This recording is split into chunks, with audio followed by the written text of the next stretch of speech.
మీకు ఎక్కువగా బాధపడ్డ సంఘటన అంటే మదర్ని మీరు మిస్ అయ్యారని, అది ఎప్పటికీ మీకు ఇప్పటికీ బాధ కలిగిస్తుందని నేను రోషన్ చెప్తే విన్నాను.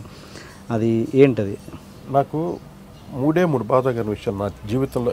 నేను కాటికి వెళ్ళేంత వరకు నా గుండెల్లో మిగిలిపోయే మూడు విషయాలు ఏంటంటే, బంగారు బుల్లోడు కంపోజింగ్కి నేను చెన్నై నుండి హైదరాబాద్కి వచ్చాను. అప్పట్లో ఎర్లీ మార్నింగ్ ఫ్లైట్స్ ఉండేది. 4:30, 5 o'clock ఫ్లైట్, 6 o'clock ఫ్లైట్ అనమాట. 4 గంటలకు లేచి రెడీ అయ్యి రావాలి. హైదరాబాద్కి వచ్చాం. జగపతి రాజేంద్ర ప్రసాద్ గారి కంపోజింగ్. ఆయన ఒక పెద్ద గెస్ట్ హౌస్లో దింపారు మనం. ఈ ఇన్సిడెంట్ చూడండి. దించితే మార్నింగ్ దిగి అన్ని సూట్ కేసు పెట్టి టాయిలెట్కి వెళ్ళాను, బాత్రూమ్కి వెళ్తే బ్రష్ చేసుకుందాం వెళ్తే ఇలా చూస్తే అక్కడ ఒక బాత్రూంలో వెంటిలేటర్ ఉంటుంది కదా, అది ఆ పైన చిన్న చిన్న పిచ్చుక ఒక గూడు పెట్టుకుంది. క్యూట్గా ఉంది. పిచ్చుకుని చూడగా నాకు భలే ఆనందం వేసింది. నా దగ్గర నట్స్ ఉన్నాయి చాలా, ఇది పిస్తా పప్పులు, బాదం పప్పులు. కొంచెం ఒకటి వేద్దాం ఎలా తింటుంది అంటే ఒక పప్పు పెట్టాను. కచ్చకచ్చకచ్చని తినేసింది. సరే నా దగ్గర చాలా ఉన్నాయి అన్ని పప్పులు మిక్స్ చేసి ఒకటి పెడుతుంటే ఫుల్గా కడుపు నిండా తినింది. నాకు దాన్ని ఫీడ్ చేస్తుంటే నాకు అంత ఆనందం. తింటూ అది సరే ఒక తినేసి కొంచెం టైర్డ్ అయింది. సరే నేను వచ్చి ఐ స్టార్ట్ మై బ్రషింగ్ చేసి ఊరికి ఫ్యాన్ స్విచ్ ఆన్ చేశాను. నాకు బాత్రూమ్కి వెళ్తే ఫ్యాన్ అలవాటు అనమాట, ఫ్యాన్ ఉండాలి. ఎందుకో నాకు తెలియకుండా ఆన్ చేశాను. ఆ పిచ్చుక అలా లేచి తప్పని కొట్టుకొని నా కంటి ముందు పడి చచ్చిపోయింది.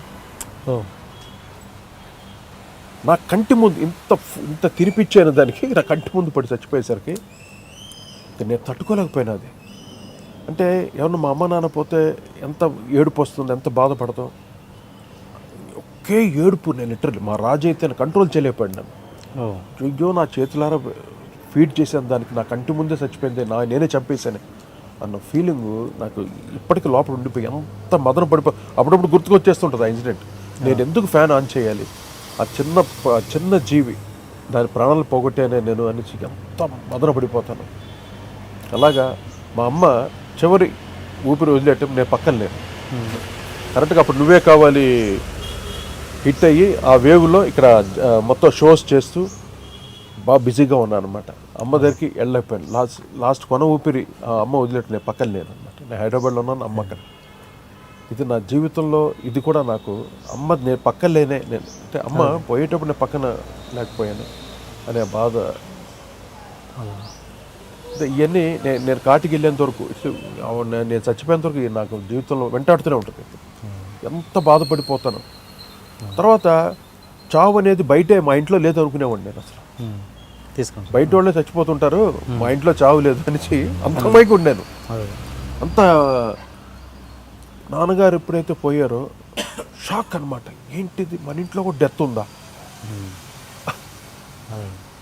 అంత ఇన్నోసెంట్ అండి. నాకు అంత నాలెడ్జ్ మనకి అప్పట్లో ఉండేది కాదు.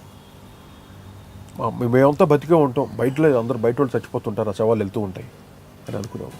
ఎప్పుడైతే నాన్నగారు పోయారో అక్కడ నుండి ఇంకా నాకు మొత్తం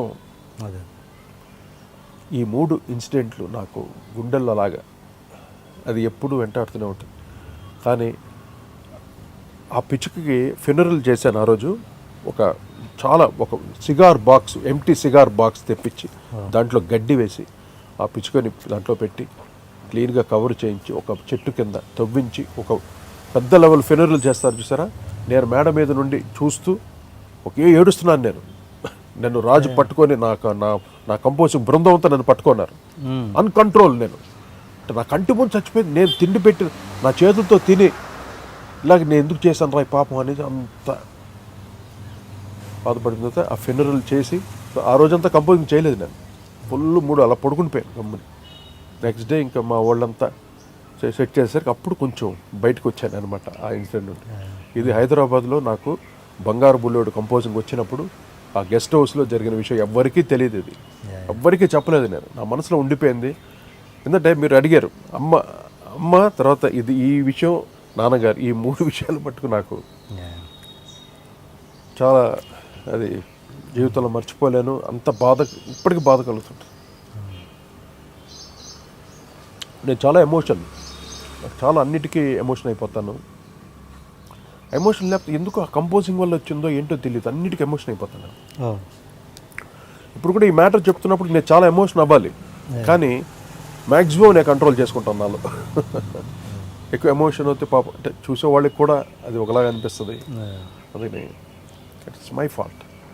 ఓకే సార్, ఇప్పుడు ఇండస్ట్రీ కానీ బయట జనాలు కానీ మీ నుంచి చాలా రోజుల నుంచి ఎక్స్పెక్ట్ చేసే ఆన్సర్ ఒక విధంగా మిస్టరీగా కూడా ఫీల్ అవుతున్న విషయం ఏంటి, ఏం జరిగింది? రాజుగారికి మీకు మధ్య ఏం జరిగింది, ఎందుకు విడిపోయారు? అంటే మీరు ఏ ఇంటర్వ్యూలో చెప్పలేదు అది నిజానికి, మరి మీరు చెప్పాలన్న ఉద్దేశం లేదో ఏంటో తెలియదు. ఈ ఇంటర్వ్యూలో అన్నా అది రివీల్ చేస్తారని నేను ఆశిస్తున్నాను. అంటే నేను రాజు చాలా చిన్నప్పటి నుండి వీఆర్ వెరీ గుడ్ ఫ్రెండ్స్ అండి. అంటే మ్యూజిక్ అదే కాదు, మ్యూజిక్ డైరెక్టర్స్ అవ్వకముందు నుండి మేము ఫ్రెండ్స్. ఎందుకంటే ఒకే ఏరియాలో ఉండేవాడు. మా ఇల్లు మెయిన్ రోడ్లో ఉండేది, వాళ్ళది మా ఇంటి ఎదురు రోడ్లోనే టీవీ రాజు గారి ఇల్లు. చాలా ఫ్రెండ్లీగా చిన్నప్పటి ఫ్రెండ్స్గా ఉండేవాడు. తను మా ఇంటికి వచ్చేవాడు, సరదాగా అలా ఉంటూ ఉండే. అప్పుడు నేను గిటారిస్ట్గా నా కెరీర్ స్టార్ట్ చేయటం, తను వచ్చి నాన్నగారి దగ్గర అసిస్టెంట్గా పనిచేసేవాడు. పెదనాన్నగారి దగ్గర హనుమంతరావు గారి దగ్గర కూడా నోటేషన్స్ రాయడం అనమాట తన పని. అలా చేస్తూ ఉండగా నేను చక్రవర్తి గారు పనిచేస్తుంటే మా అన్నయ్య వాసురావు గారు ఉన్నారు కదా, వాసురావు గారు మా రాజును కూడా నాన్నగారికి వర్క్ డల్ అయింది. రాజు ఫ్రీగా ఉండి తన ఏదో రిక్వెస్ట్ చేస్తే అప్పుడు చక్రవర్తి గారు చాలా బిజీ వర్క్ అనమాట. ఇప్పుడు చక్రవర్తి గారి దగ్గర మా అన్నయ్య వాసురావు చెప్పి చేర్పించాడు రాజుని.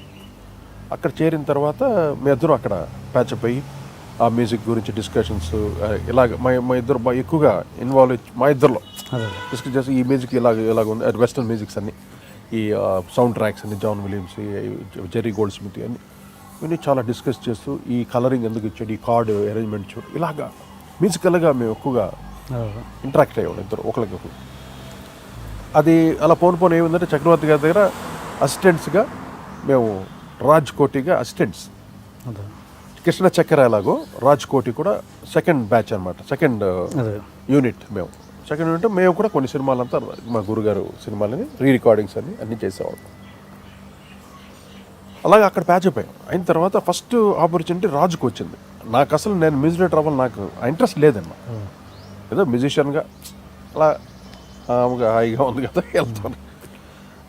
రాజుకి ఫస్ట్ ఆపర్చునిటీ వచ్చింది. కోటి ఇలాగా ఒక సినిమా వచ్చింది నాకు, వెరీ గుడ్ రా, చాలా సంతోషం, చెయ్యి అదరగొట్టేసి నేను అలా ఫ్రెండ్గా ఉంటే లేదు నువ్వు కూడా ఉండాలి, మన ఇద్దరు కలిసి చేద్దాం అన్నమాట. తనే అడిగాడు చేస్తామంటే, లేదురా బాబు నేను అసలు షార్ట్ టెంపర్ రా, నీకు తెలుసు కదరా, మళ్ళీ లేని గొడవలు అయిపోతాయి బాబు, నువ్వు చేసుకోరా బాబు. ఇది అలా కాదు, రేపు నువ్వు మ్యూజిక్ డైరెక్టర్ అయినా కూడా నీకు ఒక మనిషి కావాలి కదా, ఇప్పుడు నాకన్నా ఒక మనిషి కావాలి కదా, మన ఇద్దరు ఎలాగో ఇక్కడ అలవాటేం కాబట్టి మన ఇద్దరు కలిసి చేస్తే బాగుంటుంది అని తను రిక్వెస్ట్ చేశాను. ఈ విషయం మా గురువు గారికి నేను చెప్పాను. అంటే మెయిన్ ఆయన పర్మిషన్ లేకుండా నేను చేయలేను కదా, గురుగారు చెప్తే ఆయన అగైనిస్ట్, నువ్వు చేయడానికి వీల్లేదు, నేను చేస్తాను రా మ్యూజిక్ డైరెక్టర్గా, పెద్ద పెద్ద బ్యానర్స్, ఒక పిఏపి, ఒక రాఘవేంద్ర గారు, అలా ఆ లెవెల్లో నేను ప్రమోట్ చేస్తానని. నేను నా శిష్యుడు విను, నా ఓడి విను. మిమ్మల్ని అన్నారా రాజు గారు? నన్ను. ఓకే. అంటే రాజుతో కలిపి చేయడం ఆయనకి ఇష్టం లేదు మా గురుగారికి. ఓహో. అఫ్కోర్స్ మా ఇంట్లో కూడా ఎవరికి ఇష్టం లేదు అటువంటిది. కానీ ఆ రోజు నైట్, రేపు పొద్దున్న రికార్డింగ్ మాది, నైట్ డిస్కషన్. అసలు మా చక్రవర్తి గారు అయితే రెబల్, వాడు చేయడానికి వీల్లేదు, మాకు ఒకే టెన్షన్, భయంగా ఉన్నా. నేను విజయ గార్డెన్ డీలక్స్ ఓల్డ్ థియేటర్ని పక్కనే ఉంటుంది వాహిని స్టూడియోలో.